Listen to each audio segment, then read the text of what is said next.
Assalamualaikum warahmatullahi wabarakatuh. Halo teman-teman semua, perkenalkan nama saya Haryanti Putri Rizal. Saya adalah peserta Latsar CPNS Kemendikbud, gelombang 3, Angkatan 8, golongan 3, Universitas Sulawesi Barat. Pada video saya kali ini, saya akan menjelaskan mengenai Smart ASN. Secara garis besar, pembahasan mengenai Smart ASN terdiri dari 3 subtopik utama, yakni mengenai literasi digital, pilar literasi digital, dan yang terakhir adalah implementasi literasi digital. Nah, kita akan membahas satu persatu mulai dari literasi digital, pilar literasi digital, dan juga implementasinya.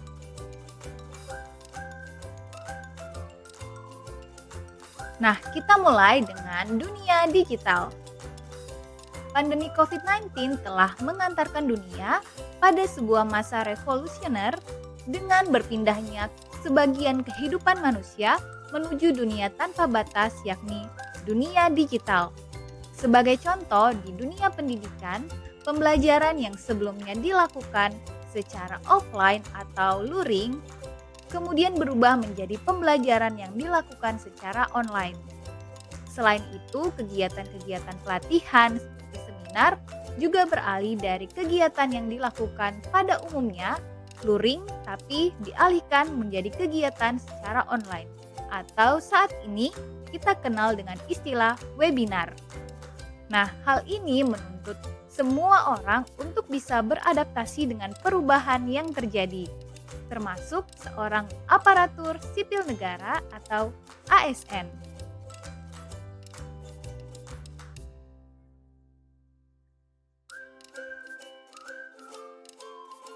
Akan tetapi, daya saing digital yang rendah yang disebabkan oleh literasi digital membuat Indonesia menghadapi sejumlah ancaman, mulai dari penyebaran konten negatif, kemudian berita hoax, adanya ujaran kebencian atau hate speech, perundungan, bahkan sampai pada tahap radikalisme.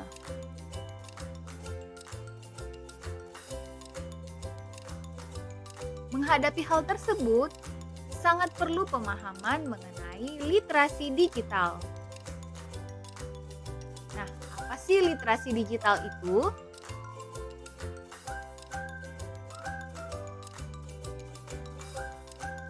Menurut definisi dari UNESCO dalam modul UNESCO, literasi digital merupakan kemampuan untuk mengakses, mengelola, memahami, mengintegrasikan, mengevaluasi, dan menciptakan informasi secara aman dan tepat melalui teknologi digital untuk pekerjaan atau bahkan kewirausahaan. Nah, seorang pengguna yang memiliki kecakapan literasi digital tidak hanya mampu mengoperasikan alat, tetapi juga mampu bermedia digital dengan penuh tanggung jawab. Sebagai seorang ASN, diharapkan dapat mengikuti dan juga tentunya beradaptasi secara cepat, sehingga terwujudlah Smart ASN yang bukan hanya cakap di dunia nyata, tapi juga cakap di dunia digital.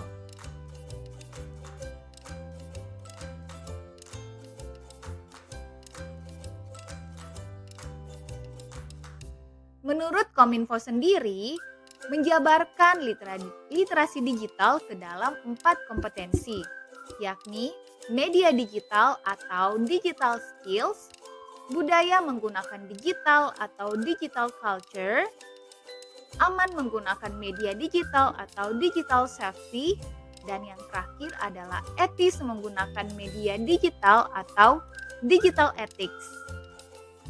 Keempat kompetensi ini digunakan untuk merancang program kurikulum literasi digital Indonesia pada tahun 2020 sampai 2024 dan juga sebagai metode pengukuran tingkat kompetensi kognitif dan afektif pada dunia digital bagi masyarakat Indonesia. Nah, selanjutnya kita membahas mengenai pilar dari literasi digital.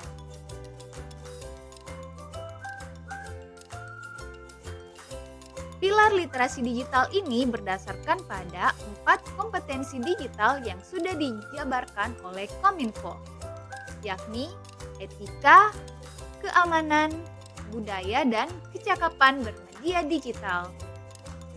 Peran dan tanggung jawab para peserta CPNS sangatlah besar, sehingga kemampuan menggunakan gadget atau gawai tidak hanya cukup, tapi diperlukan kemampuan yang lain, yakni literasi digital.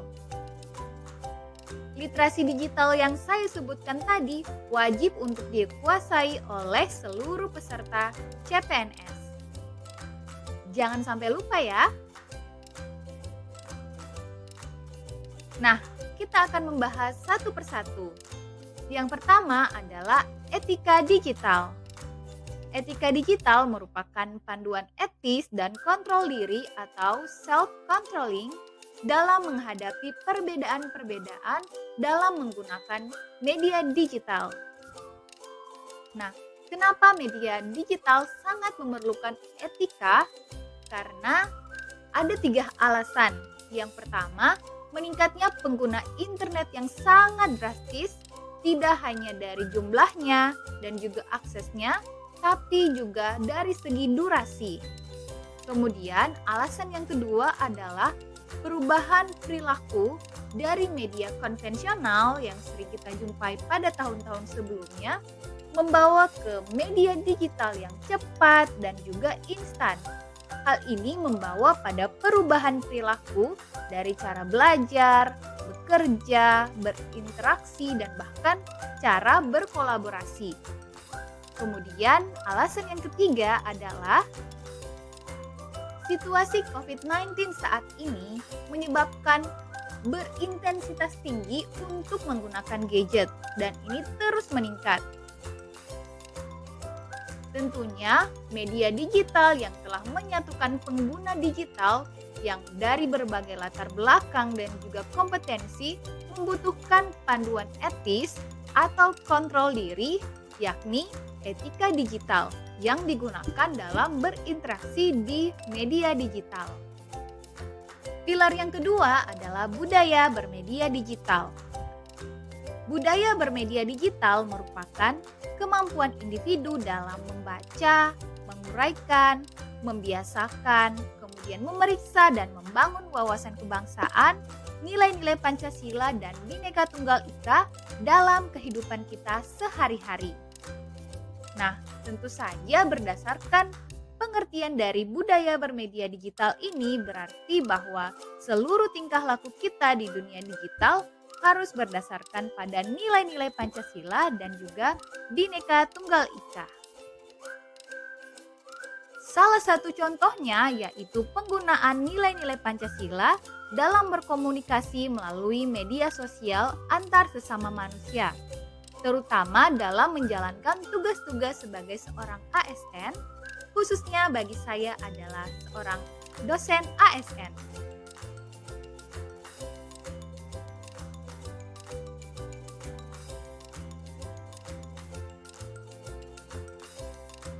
Nah, berikut ini adalah contoh dari nilai-nilai Pancasila dan Bhinneka Tunggal Ika sebagai landasan kecakapan digital dalam kehidupan berbudaya, berbangsa, dan juga bernegara. Pada sila pertama, ketuhanan yang Maha Esa, di ruang digital, kecakapan budaya digital terkait nilai ketuhanan yang Maha Esa dimulai dengan kemampuan untuk mengakses, mengeksplorasi, dan sekaligus menyeleksi informasi tentang agama dan kepercayaan dari sumber yang kredibel. Kemudian pada sila kedua dapat ditunjukkan dengan kesadaran bahwa setiap kita adalah setara, jadi tidak membeda-bedakan jenis kelamin, ras, agama, dan bahkan status sosial. Pada sila ketiga, yakni Persatuan Indonesia, pada ruang digital ditunjukkan dengan kecakapan budaya terkait nilai persatuan, dimulai dengan kesadaran untuk bangga menjadi warga negara Indonesia. Jadi, kita harus mampu mengakses, mengeksplorasi, kemudian menyeleksi dan mengelaborasi pengetahuan tentang Indonesia. Kemudian pada sila keempat, dapat ditunjukkan dengan memberikan ruang bagi setiap orang untuk bebas berekspresi. Dan yang terakhir, dimulai dengan kesadaran untuk memahami regulasi dan kebijakan tentang ranah digital, seperti undang-undang mengenai ITE dan juga undang-undang mengenai kebebasan memperoleh informasi.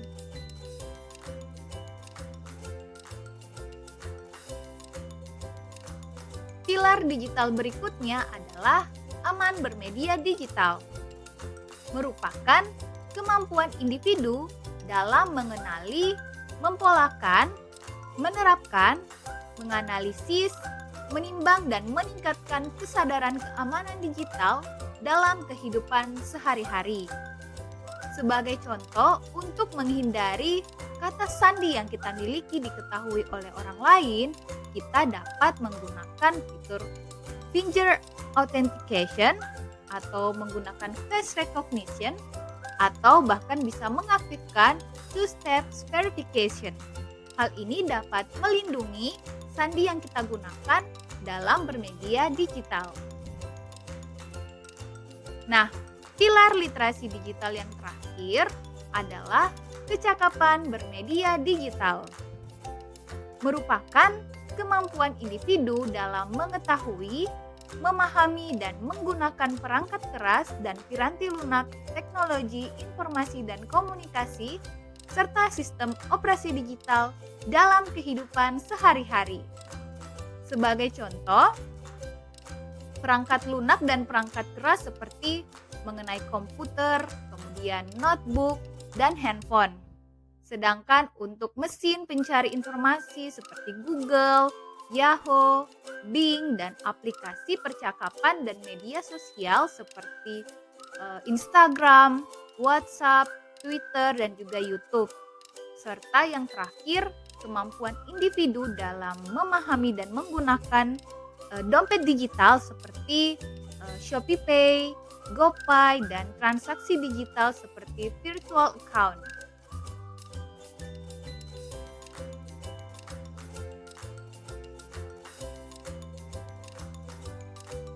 Nah, kemudian bagaimana implementasi literasi digital? Di sini saya akan menjelaskan mengenai penerapan Smart ASN bagi seorang dosen yang berkaitan dengan literasi digital.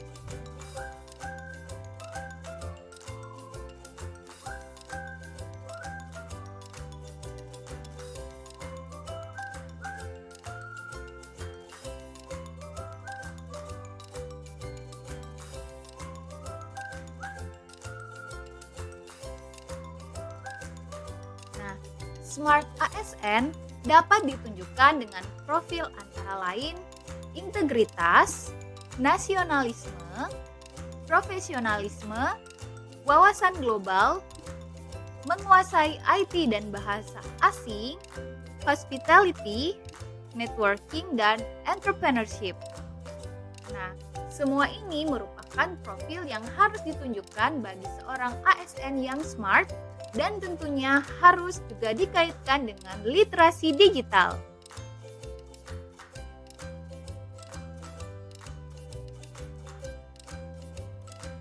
Salah satu contohnya dengan menggunakan media sosial untuk berbagi informasi seputar pendidikan dan penelitian.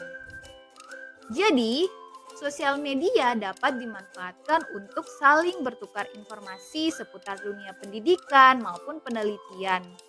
Sosial media juga dapat digunakan untuk menambah relasi dan memperluas jaringan. Nah, contoh ini menunjukkan profil Smart ASN yang menguasai IT dan juga tentunya berwawasan global. Tentu saja dengan mengikuti etika-etika yang harus dipahami dalam bermedia digital dan pastinya mengikuti perkembangan teknologi yang ada serta mengendalikan perubahan yang ada. Dalam pelaksanaannya, tentu saja diperlukan kesadaran dalam beretika digital, kecakapan media digital, serta aman dalam bermedia digital. Kemudian, contoh yang berikutnya adalah penggunaan teknologi untuk mengembangkan penelitian terbaru. Nah, berdasarkan contoh yang saya tampilkan, teknologi dapat dimanfaatkan dengan untuk mengakses jurnal-jurnal terindeks dan bereputasi yang dapat mengupdate informasi yang kita miliki. Pada video kali ini dapat digunakan Google, Yahoo, atau mesin telusur lainnya. Hal ini dapat memberikan ruang bagi dosen untuk mengembangkan keilmuan terbaru terkait dengan artikel-artikel atau jurnal yang telah diakses. Contoh selanjutnya adalah penggunaan handphone dengan bijak terhadap informasi palsu. Nah, sikap aman bermedia digital bagi seorang ASN pada penggunaan handphone dapat dilakukan dengan bijak serta mengingat bahwa saat ini informasi sangat mudah diperoleh. Kemudahan memperoleh informasi harus dibarengi dengan pengetahuan dasar dalam mencari informasi dan data yang valid dari sumber yang terverifikasi dan terpercaya.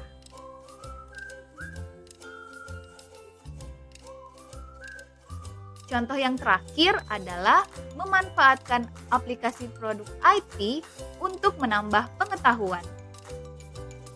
Nah, seorang dosen dapat memanfaatkan produk IT seperti Instagram untuk menambah pengetahuannya atau meningkatkan kemampuannya dalam berbahasa Inggris.